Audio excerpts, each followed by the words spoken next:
అంటే మీ తరఫున పోరాడిన వాళ్ళని ఎలా హింసిస్తున్నారో ఆలోచించండి అమ్మా. మీ తరఫున పోరాడిన చంద్రబాబు నాయుడు గారి పైన దొంగ కేసు పెట్టి జైలుకి పంపించారు. 53 రోజులు రాజమండ్రి జైల్లో బంధించారు. ఆ జైలుని అభివృద్ధి చేసిన వ్యక్తి కూడా చంద్రబాబు నాయుడు గారు. అసలు ములాఖాత్ కలిసిన బిల్డింగ్ శిలాఫలకం చూస్తే అక్కడ ఉన్న పేరు చంద్రబాబు నాయుడు గారు.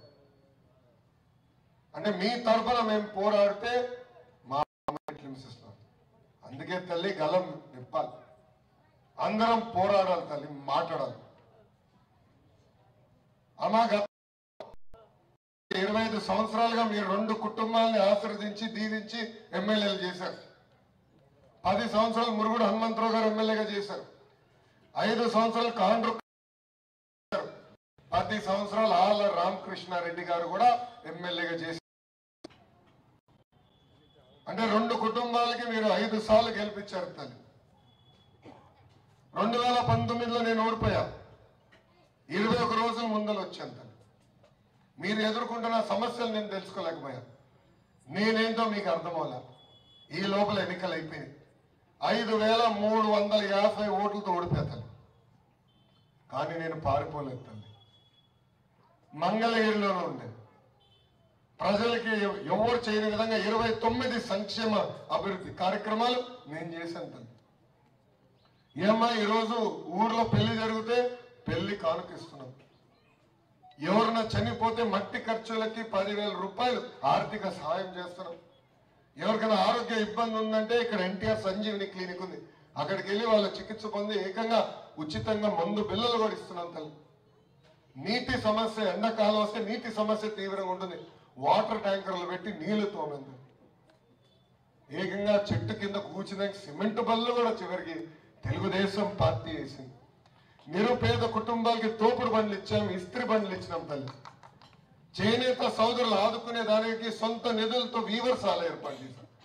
టాటా సంస్థతో ఒప్పందం కుదిరించుకుని మెరుగైన మగ్గాలు తీసుకొచ్చాం, జక్కా డిజైన్స్ నేర్పించాం. చేనేత సోదరులకి రాట్నాలు కావాలంటే 1000 కొద్ది రాట్నాలు కూడా ఇచ్చింది తెలుగుదేశం పార్టీ. ఏమా గుండె పైన ఒక్కసారి చేయబెట్టుకుని ఆలోచించమంటున్నా. 25 సంవత్సరాలు మీరు 2 కుటుంబాలను ఆశీర్వదించి దీవించారే, వాళ్ళు నేను చేసిన దాంట్లో 10% పనులు చేశారా అని ఆలోచించమని మిమ్మల్ని అందరూ నేను కోరుతున్నా తల్లి. ఓడిపోయిన అభ్యర్థి పారిపోతారు తల్లి, కంచుకోటలకు వెళ్ళి నిలబడతారు తల్లి. కానీ ఆనాడే చెప్పారు, కంచుకోట కాదు, ఎప్పుడు గెలవని నియోజకవర్గం నిలబడి గెలిచిన తర్వాత నాయకుడు అనిపించుకుంటానని చెప్పారు. ఓడిపోయిన దగ్గరనే మళ్ళీ పసుపు జెండా ఎగిరాలని మీకు సేవలు చేశాను తల్లి. చాలా మంది